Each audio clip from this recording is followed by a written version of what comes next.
Ya, Pak Sigit namanya ini. Perkenalkan, nama saya Sigit dari Pokja Tataan. Status.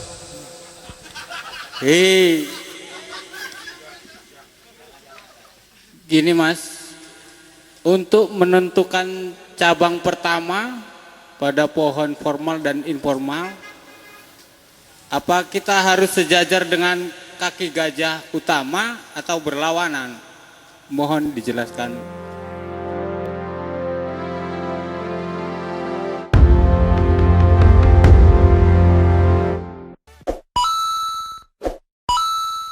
Monggo silahkan kalau ada yang ingin ditanya. Hitungan untuk kaki-kakinya atau tidak gitu loh Pak. Kemudian itu yang pertama. Kemudian yang kedua, ketika kita ikut PAMNAS, kita belum pernah ikut prospek, belum pernah ikut media, belum pernah ikut yang lain-lain dah. Sekali itu pohon itu maju bertarung. Boleh gak kita menentukan, saya pengen di media aja lah, saya pengen di utama aja. Apa ada kriteria untuk menaik jenjang gitu Pak? Itu Pak, hanya dua, makasih. Yang pertama tadi ditanyakan Pak Slamet itu akar. Ya. Di kelas prospek kita sudah bahas syaratnya ini. Ya, karakteristik dan alur gerak. Berarti di dalamnya tidak ada pot. Potnya semua sah. Tapi itu juga suatu poin kesungguhan kita ikut lomba. Jangan pula kita pakai ember bekas, ember bodol gitu. Kita menghormati juri lah yang bertugas. Sama dengan lomba burung, gua acor banget, kandangnya rotan yang sudah rusak. Padahal itu juga PAMNASnya burung. Itu sama. Oke. Jadi kekuatan pohon ada di akar. Setuju ya Pak? Ya. Akar keliling, ini kita pakai logika. Akar keliling sudah pasti tampak kokoh. Tapi tampak kokoh tidak harus keliling. Apa yang disebutkan Pak Alek tadi, boleh pakai batu. Untuk apa? Memenuhi keseimbangan visual atau optik ketika kita melihat pohon. Bantuan batu itu menampakkan dia untuk kekokohan suatu pohon. Gitu ya Pak? Nah, jadi kalau punya akar tiga bentuknya, mungkin ini dari atas ya pohon. Nah, seperti ini, seperti lambang Mercy atau Mitsubishi, ya jangan khawatir. Itu tergantung kita reposisi tadi dari tata letak di pot. Itu memang ketika letak pohon itu tampak kokoh di situ dengan akar tiga, itu tidak masalah. Letaknya bagus, berarti kita buat terusan untuk gerak dasarnya. Itu seperti itu Pak. Jadi sekali lagi, yang dibutuhkan dalam PPBI itu bukan akar keliling, tapi pohon tampak kokoh, akarnya tampak kokoh. Kalau keliling sudah pasti kokoh, tapi kokoh belum tentu juga harus keliling. Banyak kok yang juara-juara best 10 itu tidak seperti akar muter keliling seperti itu. Kalau nanti dia sama rata sama besar keliling, logika di alam hanya pohon kelapa Pak di situ. Pohon palem. Tapi dia agak natural, ada besar, ada kecil, dan tidak lurus-lurus banget. Agak dia berbelok. Ya, ada alur-alur alami namanya di situ. Oke. Yang kedua, boleh nggak sih kita naik kelasnya loncat-loncat? Nah. Ya, oke. Sebenarnya di PBBI itu dia hanya 4 kelas, yaitu Pratama, Madya, Utama, Bintang. Kelas prospek itu hanya tambahan dari panitia yang mengadakan. Nah, kita tampil pertama perdana itu syarat utama di PPBI itu harus ke Pratama dulu, sama dengan jenjang sekolah Pak, kita SD. Dulu regional, Pak. Ya, dulu regional. Kenapa dirubah namanya jadi Pratama? Region itu wilayah. Seandainya regional selampung, khusus orang-orang Lampung, tapi yang datang kok Palembang, Bengkulu. Karena yang datang juga dari peserta lain yang bukan wilayah itu, perumusan itu sudah lama, baru kita rubah namanya jadi Pratama. Seperti Pramuka dulu, ada penegak, ada penggalang begitu Pak. Pratama pertama yang untuk pertama kali kita event itu untuk kontes kita ikuti di penilaian itu. Ya, syarat pertama. Jadi bukan berarti yang pratama itu tidak bisa base insu, bisa.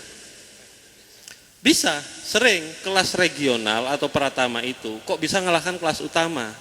Karena dia nyimpennya 20 tahun nahan nafsunya untuk tanding. Sampai benar-benar pohon itu mateng. Ya enggak usah. Bisa, dan itu sering terjadi. Yang kelas-kelas di berikutnya malah kalah. Itu sering terjadi. Karena kesabaran si pemilik. Nah, setelah pratama itu untuk naik ke kelas madya, apa persyaratannya? Persyaratannya hanya satu, sekali dia dapat bendera merah di pratama, dia sudah boleh naik ke madya. Dari madya ke utama itu sama, dia minimal dapat bendera merah sekali madya dengan membawa sertifikat itu. Dia tunjukkan ke panitia, mendaftarkannya, maju ke naik berikutnya ke utama. Begitu juga nanti ke kelas bintang itu sama. Kalau di kelas pratama dia baru dapatnya sertifikat. Ya, plus penilaian-penilaian itu 4 kolom ini. Dia ada penilaian poin-poinnya. Di kelas madya dia sertifikat plus buku rapot. Nah, buku rapot di madya itulah isinya mengenai semua ini di halaman 15 dan 16. Semua ini ada di buku madya. Di kelas utama sama, masih pakai buku rapot, inilah penilaiannya. Di situ juga ada kriteria juri yang harus masuk madya, berapa banyak juri, yang harus masuk utama, harus berapa banyak juri dan dewan juri, itu di rapot madya dan utama itu ada. Nah, setelah kalau memang dia mau ikuti di kelas bintang jenjangnya, itu namanya sudah award atau penghargaan. Bukan lagi dari sertifikat itu. Enggak boleh, Pak. Boleh, enggak harus ke prospek dulu, datang-datang daftar pratama. Nah, resikonya apa? Seperti kita-kita. Nek enggak dapat bendera ya jangan kecewa, Pak. Karena di kelas pratama itu penilaiannya sudah sampai 4 ini, Pak. Kalau di kelas prospek tadi hanya 1 ini. Di situ kita pakai logika lagi. Kalau di kelas prospek saja masih dapat hijau, kemungkinan besar untuk langsung naik ke pratama ya seperti itu jawabannya. Jawabannya seperti itu. Tapi kalau di kelas prospek saja kita sudah dapat merah, kemungkinan naik kelasnya, peluangnya lebih besar. Nah, itu logikanya seperti itu. Kira-kiranya. Oke ya. Sampai di sini. Mas. Ya, Pak Sigit namanya ini. Perkenalkan, nama saya Sigit dari Pokja Tataan. Status. Hei, gini Mas, untuk menentukan cabang pertama pada pohon formal dan informal, apa kita harus sejajar dengan kaki gajah utama atau berlawanan? Mohon dijelaskan. Karena ini yang dibahas pohon formal, beliau mintanya seperti itu. Kalau saya jawabnya bunjin, itu kan tanpa cabang, dia juga nggak bisa ngomong. Karena bunjin juga yang besten banyak, Mas. Ya, ini kita bahasnya berarti sekup atau anunya tentang pohon formal. Kaki pertamanya di mana gitu loh. Kalau di zaman dulu karena natural dogmatis itu begitu melekat, rata-rata cabang pertama pasti di kanan. Kedua ke kiri, baru ketiga belakang. Tapi apakah harus seperti itu? Tidak. Perhatikan, setiap ada cabang itu pasti ada perwakilan akar yang dominan di bawahnya. Akar dominan inilah yang menentukan dia cabang itu ada.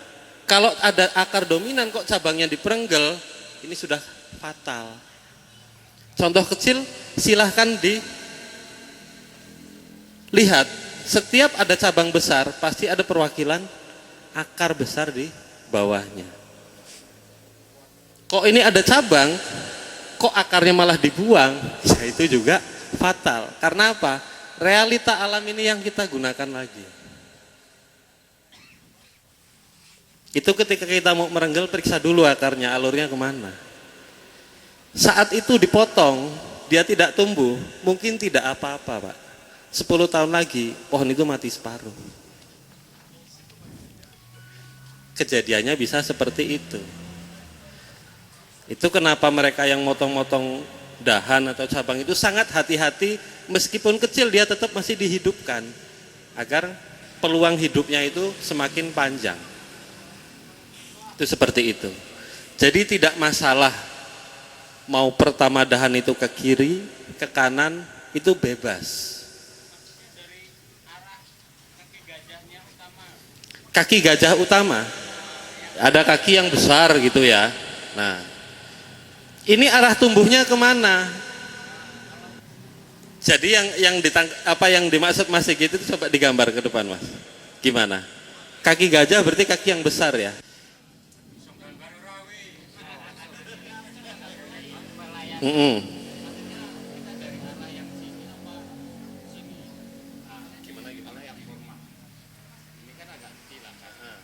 Dijelaskan. Untuk cabang pertama dari kaki besar. Ada gambar pohon ini kakinya besar. Ini kakinya kecil-kecil.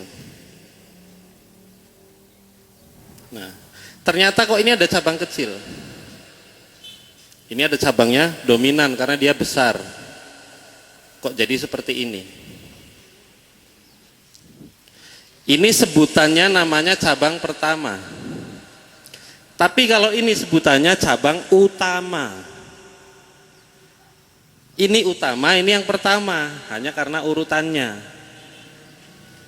Tetap dibuat, ya dibuat, tapi sampai matang urutannya, mulai dari dahan, anak cabang, ranting, anak ranting, cucu ranting, tuh dibuat dia sampai matang, tapi pendek karena dia kecil. Karena dia dominan panjang, ini pun jadi panjang. Karena apa? Butuh pengecilan yang panjang. Ini pun buatnya sampai matang, mulai dari cabang, anak cabang, ranting, anak ranting, cucu ranting, cicit ranting, begitu sama. Kenapa sering kita lihat tuh bonsainya panjang-panjang? Karena cabang utama itu dominan. Terusan batangnya ada di atas. Buat lagi. Ini bisa sampai panjang. Itu bukan karena tidak ada alasan mereka itu. Ini pasti besar dari perwakilan cabang besar. Kira-kira begitu Mas Sigit. Ya, terima kasih. Bismillahirrahmanirrahim. Namanya saya Pak Pariono. Saya Pokja Gedong Tetaan dari Sungai Langka. Yang saya tanyakan nanti Pak Mas Sultan masalah tadi perakaran udah ya, pembatangan selanjutnya dari anak cabang berapa persen, kelanjutannya itu berapa tahap, terus kita kan dari cangkok, dari biji, dari bonggol, mana yang secepatnya gitu. Memang kita ya tunggunya paling sabar ya harus sabar gitu. Yang saya tanyakan gitu. Berapa persen gitu. Berapa persen maksudnya ini tentang peluang apa itu? Jadi kesesuaian ketika kita buat pohon. Anggap saja pohon itu nggak punya cabang, Mbak. Kalau saya mau buatnya buncin seperti Mas Rian,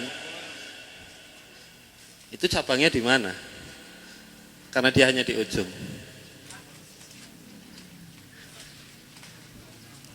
Kita agak fleksibel berpikirnya. Ya kan? Nah, jawabannya seperti ini.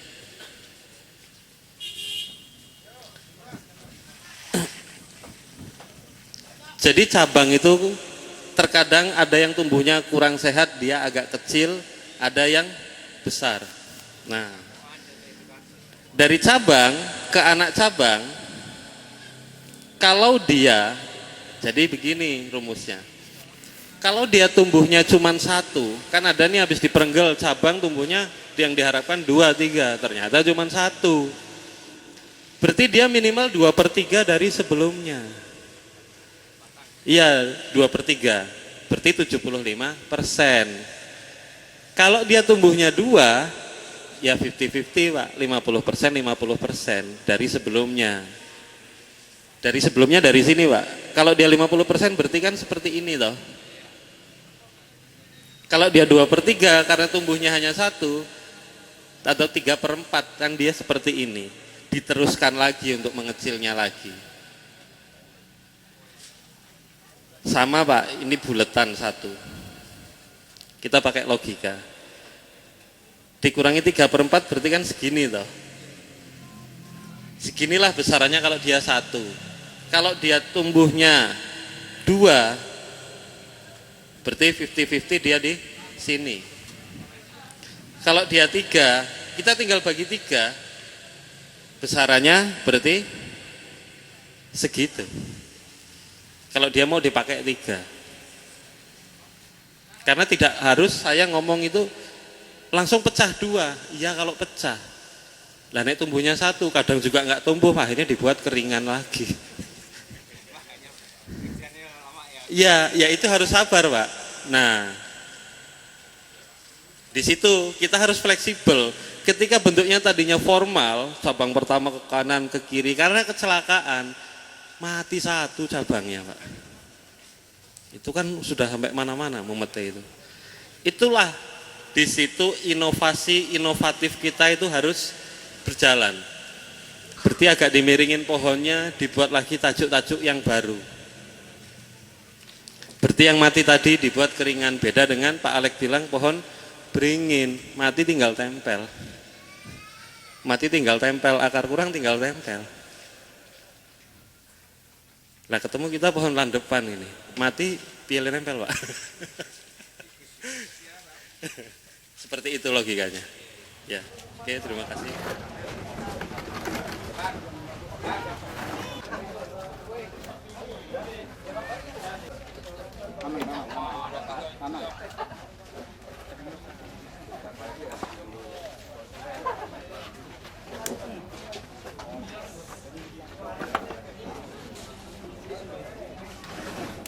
Tadi nggak boleh setek ya?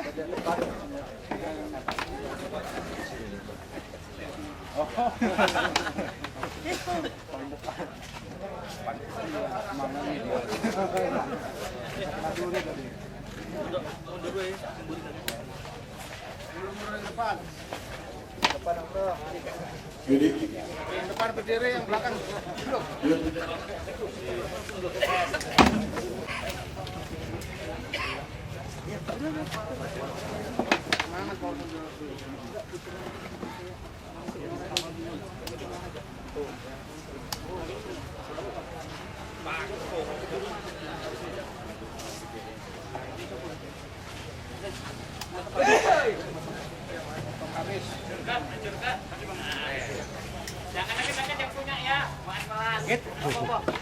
Tancap mana? Oh sih, dia yang punya. Ini yang punya nih.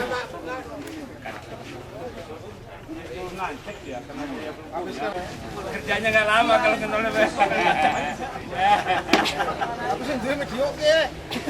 Ini di video ini memang Ada bukti ya.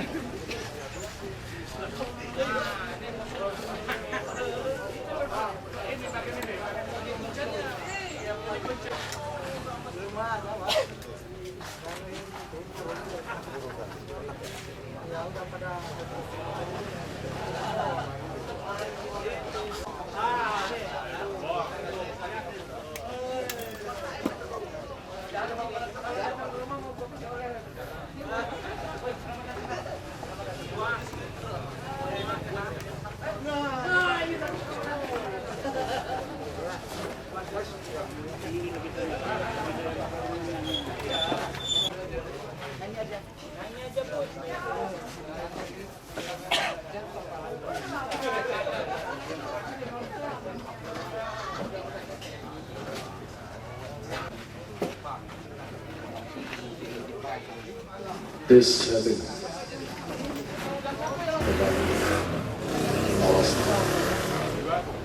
seven.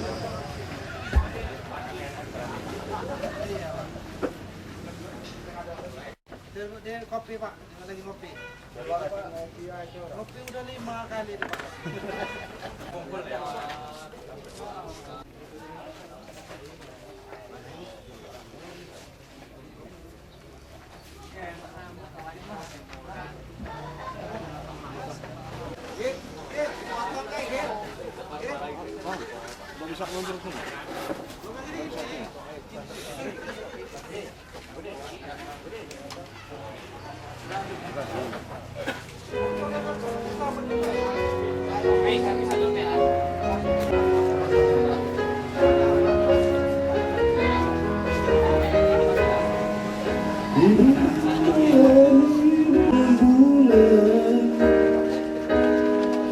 Buram kaca jendela, semurah waktu yang berlalu.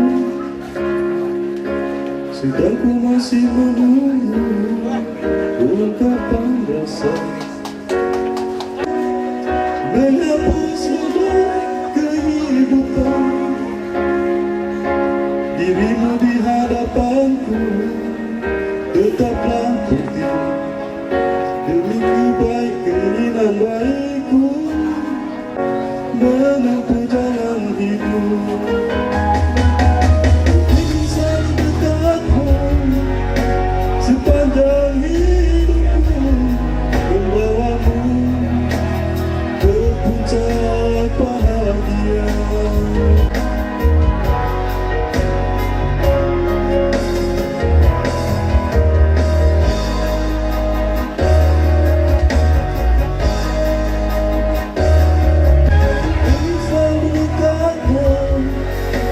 Nikmati mentari yang bawamu ke puncak bahagia. Ku ingin selalu dekatmu sepanjang hidup.